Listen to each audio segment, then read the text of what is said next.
बेटा गाड़ी साफ कर दूं। रंजीत ने जैसे ही फ्यूल भरवाने के लिए अपनी कार पेट्रोल पंप पर रोका, एक बुजुर्ग भागकर उसकी गाड़ी के करीब आया। नहीं अंकल, अभी थोड़ी जल्दी में हूँ। यह कहते हुए रंजीत ने उस बुजुर्ग को टालना चाहा, लेकिन वह बुजुर्ग उससे विनती करने लगा, बेटा 10 मिनट भी नहीं लगेंगे, थोड़ा ठहर जाओ। मैंने आज सुबह से अभी तक कुछ नहीं खाया है, 10-20 रुपए दे देना बस। बुजुर्ग की हालत देख रंजीत को उस पर दया आ गई। अंकल, मैं आपको रुपए दे देता हूँ, आप कुछ खा लीजिएगा। यह कहते हुए रंजीत ने अपनी जेब से बटुआ निकाल लिया, लेकिन बुजुर्ग ने यह कहते हुए रुपए लेने से इनकार कर दिया कि बेटा मैं भीख नहीं ले सकता। अंकल, यह भीख नहीं है, मैं आपकी इज्जत करता हूँ। आप मेरे पिता समान हैं, लेकिन आपने सुबह से कुछ नहीं खाया, इसलिए मैं आपको यह कुछ रुपए देना चाहता हूँ। नहीं बेटा, आप जाइए, मैं इंतज़ार करूँगा। आप नहीं तो कोई और सही, किसी ना किसी को तो मेरी मेहनत की ज़रूरत होगी। यह कहते हुए वह बुजुर्ग वापस मुड़ गया। उस बुजुर्ग का आत्मसम्मान और स्वाभिमान देख रंजीत हैरान हुआ। वह बुजुर्ग उसे कोई आम इंसान नहीं लगा, इसलिए रंजीत अपनी कार छोड़ उस बुजुर्ग के पीछे आया। अंकल, क्या मैं आपसे 2 मिनट बात कर सकता हूँ? बोलो बेटा, आप कहाँ रहते हो? यहीं। यहाँ कहाँ? यह पेट्रोल पंप ही मेरा ठिकाना है, मैं यहीं रहता हूँ। आपका कोई घर द्वार भी तो होगा ना? घर था, लेकिन अब नहीं रहा। मैं कुछ समझा नहीं अंकल। बच्चों को पढ़ाने और लायक बनाने के चक्कर में मैं अपना घर बेचकर एक किराए के मकान में रहने लगा था।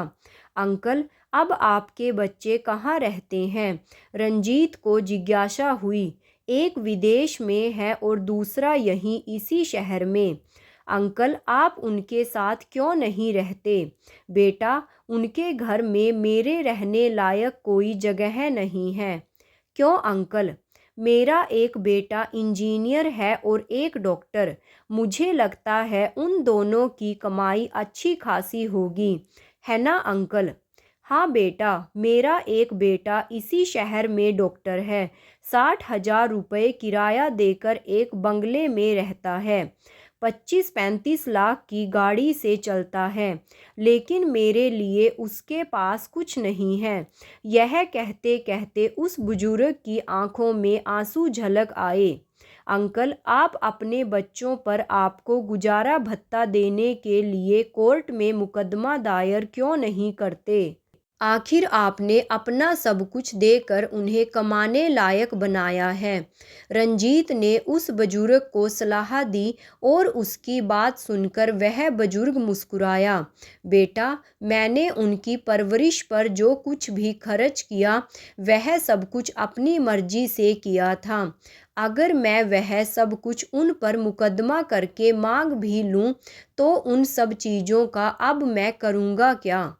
फिर भी अंकल, आपको उनसे कुछ ना कुछ तो मिलना ही चाहिए। बेटा, 2 रोटी तो मैं अपनी मेहनत से आज भी कमा लेता हूँ।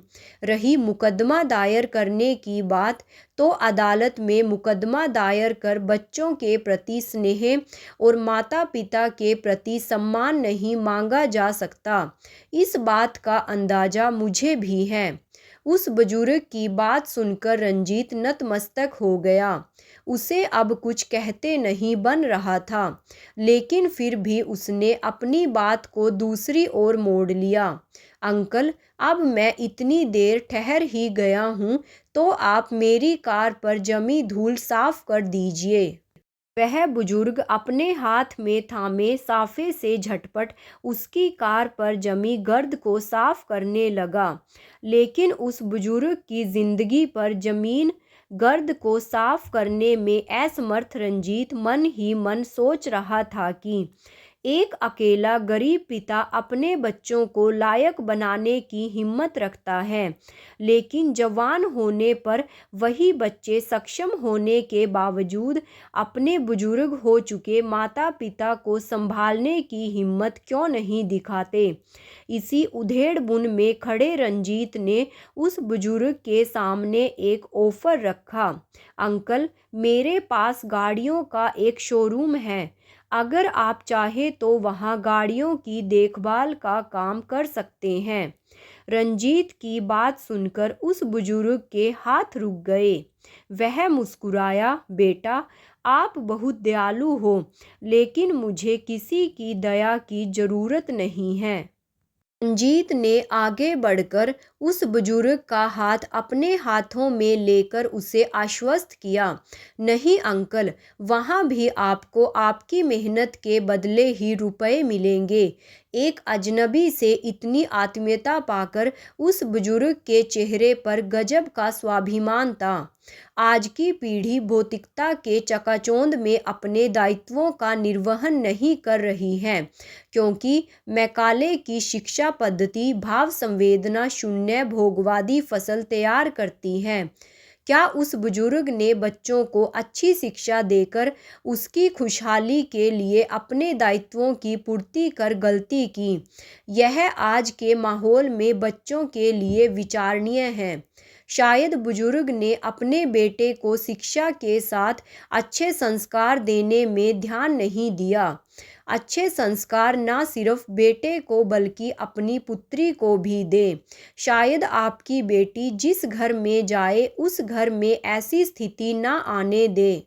अतः आप सभी से निवेदन है कि अपने बच्चों को शिक्षा के साथ साथ व्यवहारिक शिक्षा एवं संस्कार भी सिखाएं। अंग्रेजी पढ़ाई की बजाय इस पर थोड़ा ज़्यादा ध्यान दें। आज समाज में बच्चों में संस्कारों की ही कमी है। आप जिधर भी नज़र दौड़ा के देखेंगे उधर ही चारों तरफ बच्चों में काम, क्रोध, मद, मोह, लोभ आदि अवगुण भरे पड़े हैं। बच्चे जिद्दी एवं अभिमानी व आलसी हो रहे हैं। इन सभी अवगुणों से बच्चों को व्यवहारिक शिक्षा संस्कार देकर ही बचाया जा सकता है।